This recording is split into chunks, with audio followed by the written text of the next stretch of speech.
Hello guys. Episode number 11 के start में हमें दिखाते हैं कि कमांडर जिंगशिंग अपनी आर्मी को लेकर ईस्ट की साइड पर जा रहे होते हैं, लेकिन वहां पर उनके साथ एक भयानक हादसा हो जाता है। उनके ऊपर कोई छुप के नेज़ों से हमला करता है। कुछ लोग पहाड़ी के पीछे से उन पर हमला करने के लिए तैयार बैठे थे। वो उनकी आर्मी को काफी नुकसान पहुंचाते हैं, लेकिन जिंगशिंग हार नहीं मानते। वो आगे के आगे बढ़ते चले जाते हैं। थोड़ा आगे पहुंचकर वो अपनी आर्मी को अरेंज करते हैं हमले के लिए, और फिर जोरदार अनाउंसमेंट देते हैं कि कौन है, कोई गलतफहमी ना हो, मैं कमांडर जिंगशिंग हूँ ईस्टर्न आर्मी का। दूसरी तरफ हमला करने वाले ट्रूप्स में से कुछ लोग आगे बढ़ते हैं और कहते हैं कि हमें इन्हें नहीं मारना चाहिए, लेकिन उनका जो लीडर होता है कहता है कि ये सब ड्रामाबाजी है, जिंगशिंग तो मारा गया है, ये कोई और है।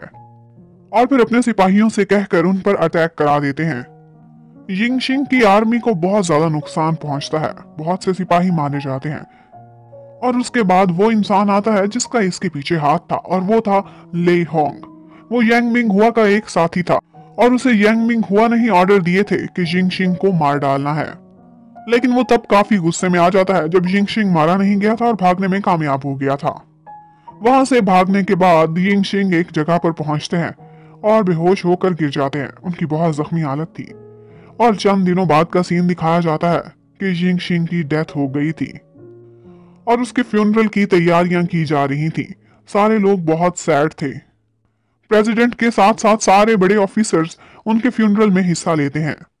जिंगशिंग ने 30 साल आर्मी की सर्विस की थी और वो बहुत बहादुर लीडर थे।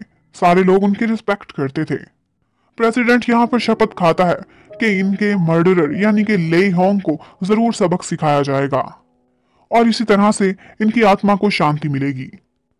जी शिव पहले ही बहुत ज्यादा खून खराबा देखकर आजकल अपसेट हुआ हुआ था, और ये सब बातें उसे बहुत बॉदर करती थी।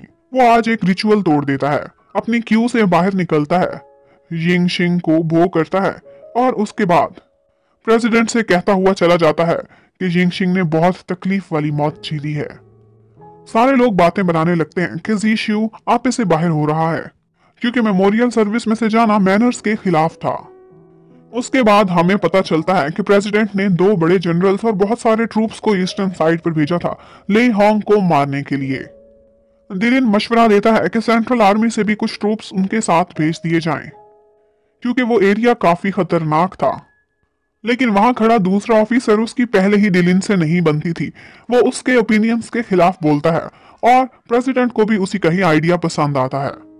कैसे वो लोग अपने रिसोर्सेज को जाया कर देंगे और कैपिटल में भी कोई मसला ना हो जाए। जी शिव आजकल बहुत अपसेट रहा करता था। वो आज जीचुआन रेजिडेंस पर अपनी तलवारबाजी की प्रैक्टिस कर रहा होता है और काफी गुस्से में भी नजर आता है। इतने में एक ऑफिसर वहां आती हैं और उसे प्रेसिडेंट का ऑर्डर सुनाती हैं। जी शिव को पता चलता है कि उसे कल ही कैपिटल से बहुत दूर साउथ वेस्टर्न रीजन में कमांड संभालने को भेजा जा रहा है। उसकी आज की हरकत से प्रेसिडेंट काफी नाराज थे। वो उसे गुड बाय और सी ऑफ करने के लिए भी देखना नहीं चाहते थे। ये बात जी शिव भी फील कर लेता है। जो ऑफिसर ली किंग ये मैसेज देने के लिए आई थी, वो जीचुआन रेजिडेंस में प्रिंसेस कार्डा को भी देखती है। उसने स्टर्लिंग के साथ उन्हें बाजार में भी देखा था। एक्चुअली वो स्टर्लिंग को लाइक करती थी और अब जेलस फील कर रही थी। अगले ही दिन जी शिव अपने तीनों साथियों के साथ उस एरिया की तरफ चला जाता है। उसके एक फ्रेंड की तबीयत काफी खराब हो रही थी, वो सी सिक था। बाकी लोग उसे तंग करने लगते हैं कि क्या हुआ, तुम्हारे लिए कॉफिन का इंतजाम कराएं। लेकिन जी शिव का आज मूड थोड़ा सा अच्छा था। वो उनसे मजाक करने लगता है और एक ऐसा गंदा सा जोक सुनाता है कि उन तीनों को भी वॉमिट होने लगती है, और अब वो सारे इकट्ठे ही एक ही कंडीशन में पहुंच चुके थे। उधर हमें उसी गद्दार ले होंग को दिखाते हैं। उसे भी यांग मिंग हुआ के मरने का अब पता चला था। वो अब पछता रहा था, अफसोस कर रहा था कि काश मैंने उसका साथ ही ना दिया होता, अब तो मैं मारा जाऊंगा यकीनन। और सारा गुस्सा अपने एक सबऑर्डिनेट पर निकालता है।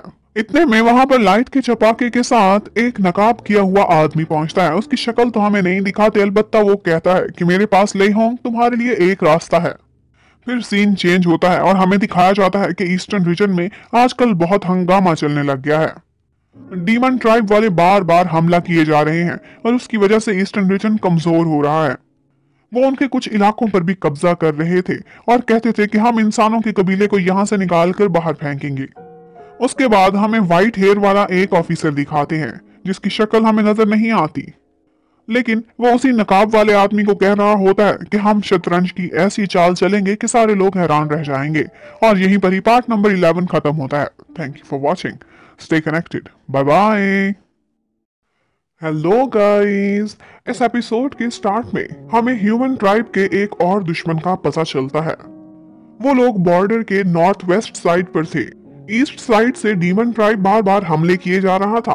वहां पर काफी मसला बना हुआ था, इसलिए ज्यादा आर्मी वहां भेज दी गई थी। नॉर्थ वेस्ट साइड पर अब डिफेंस काफी वीक था, इसलिए ये लोग दुश्मन प्लानिंग कर रहे होते हैं कि क्यों ना हम ज़ीचुआन पर अटैक कर दें। इस तरह वो आसानी से ये बैटल जीत सकते हैं और कुछ इलाकों पर कब्जा भी कर सकते हैं। ये उनका एक यंग ऑफिसर मिंगेर है। इसका पैशन तो काफी है, लेकिन वो अभी इतना एक्सपीरियंस्ड नहीं है। और उसके डैड उसे समझा रहे होते हैं कि देखो, तुम्हारा पैशन तो बहुत है, लेकिन इस वक्त हमारी आर्मी को लीड करने के लिए कोई प्रॉपर जनरल हमारे पास नहीं है। एक तो उसके बूढ़े से अंकल थे जिनकी आजकल हेल्थ खराब जा रही थी, जबकि दूसरा एक यंग ऑफिसर था जिसने आज तक प्रैक्टिकली कोई भी वॉर लीड नहीं की थी। जबकि उधर कमांडर्स की मीटिंग चल रही होती है और उसी मीटिंग में डिलिन प्रपोज करता है कि ईस्टर्न रीजन पर हालात काफी खराब चल रहे हैं। वहाँ काफी ज्यादा गद्दार भी आ चुके हैं और इस रिबेलियन को हमें जल्दी से जल्दी खत्म करना चाहिए। जितने ज्यादा ट्रूप्स वहाँ पर भेजेंगे हम सेफ रहेंगे। प्रेसिडेंट पूछता है कि हम इतने सारे ट्रूप्स कहाँ से लाएंगे। डिलिन मशवरा देता है कि लेई होंग, जिसने यांगमिंग हुआ की बातों में आकर जिंगशिंग ऑफिसर को मारा था, वो इस वक्त आपकी हर बात मानेगा। उसके ट्रूप्स काफी एक्सपीरियंस्ड हैं और स्ट्रांग भी हैं। क्यों ना उसे माफ कर दिया जाए। लेकिन प्रेसिडेंट को उसका ये मशवरा बिल्कुल भी पसंद नहीं आता। वो कहते हैं कि इतना बड़ा मसला भी नहीं है, हम आसानी से हैंडल कर सकते हैं। लेकिन बाद में डिरिन काफी हंसता है और कहता है किसी को नजर नहीं आ रहा जो मैं देख रहा हूँ, ये रिबिलियन काफी आगे तक जाएगा। उसके बाद हमें एक नया कमांडर दिखाते हैं जो अपने ऑफिसर्स को नए ऑर्डर्स दे रहा था, क्योंकि आजकल मुल्क में काफी खराबी चल रही थी। हर तरफ अपना डिफेंस बढ़ाने के बारे में गौर किया जा रहा था। ये वही कमांडर था जिसके अंडर अब ज़ीचुआनशियू ने आकर काम करना था। लेकिन वो कमांडर काफी 2 नंबर टाइप का था। जैसे उसे पता चलता है कि जी शियू आया है तो कहता है कि मेरी तरफ भेजने की बजाय उसे कैंप में भेज दो और कहो मैं बिजी हूँ। ये कमांडर पहले से जी शियू को जानता था, उसके साथ काम किया हुआ था। वो जानता था ये कितना चालाक है, इसे थोड़ा तो वेट कराऊं। उधर जी शियू अपने साथियों के साथ अब कैंप में जा रहा होता है। वहां कुछ लोग ट्रेनिंग कर रहे होते हैं, लेकिन उनको देखकर ऐसे लग रहा था कि जैसे ये आर्मी इतनी स्ट्रांग नहीं है। एक्चुअली ये लोग बॉर्डर गार्ड्स थे, लेकिन ज्यादा बैटलफील्ड में नहीं जाया करते थे, इसलिए उनकी ट्रेनिंग दूसरी आर्मी से काफी डिफरेंट थी।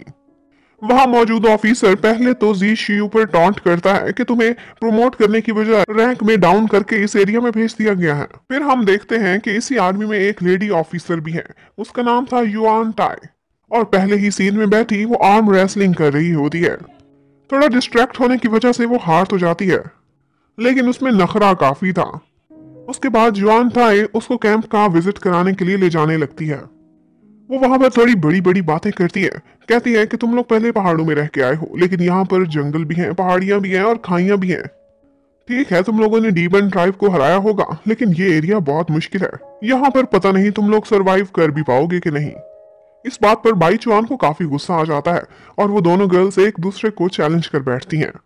जी शियू शरारत करता है, कहता है कि जो भी लड़की हारी उसे स्ट्रिप करना पड़ेगा। उसके बाद सारे आर्मी ऑफिशियल्स आकर इकट्ठे हो जाते हैं। दोनों गर्ल्स का मुकाबला देखना चाहते थे। वो एक पॉइंट सिलेक्ट करते हैं, जो लड़की वहां पर पहले पहुंचेगी वही जीत जाएगी।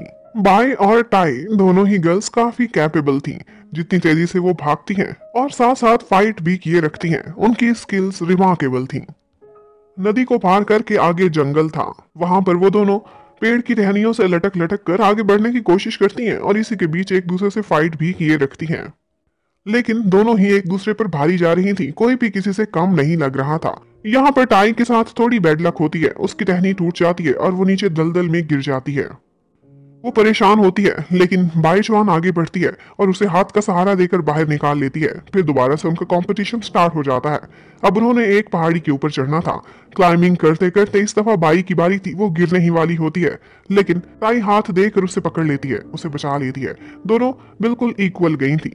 पहाड़ी पर पहुंच जाती हैं और बहुत हंसती हैं। उनकी अब दुश्मनी दोस्ती में बदल चुकी थी। उधर जी शियो को मिलने के लिए कमांडर मिंग आता है और इतनी खुशी से बेचैनी से उसे मिलता है जैसे सदियों से उसी के इंतजार में बैठा हो, और अपने गार्ड को डांटता है। कहता है तुमने मुझे पहले क्यों नहीं बताया था कि ये आया है। मीन्स वो 2 नंबरी में चालाकी में जी शियो से भी 2 हाथ आगे था। वो जी शियो को खाने पर ले जाना चाहता था, लेकिन जी शियो बड़ा बेचैन था कि कौन सी लड़की हारी है और कौन स्ट्रिप करेगी। ये नजारा वो मिस नहीं करना चाहता था। वो दौड़ता हुआ जाता है, कहता है कौन हारा, लेकिन वो बताती हैं कि हम दोनों बिल्कुल इक्वल रहे हैं, इकट्ठे विन किया है, कोई भी नहीं हारा। अब जी शियो के अरमानों पे पानी फिर गया था। वो कहता है अब खाना ही खा लेना चाहिए। फिर हमें वही दुश्मन आर्मी को दिखाया जाता है। उसमें भी एक गॉर्जियस सी लेडी ऑफिसर होती है जो नई अपडेट्स ले रही होती है। ईस्ट में काफी मसला चल रहा था, लेकिन नॉर्थ वेस्ट साइड बिल्कुल ओपन थी। अब आगे उनकी क्या प्लानिंग होगी ये तो हमें आगे पता चलेगा नेक्स्ट एपिसोड में। Thank you for watching, stay connected, bye bye.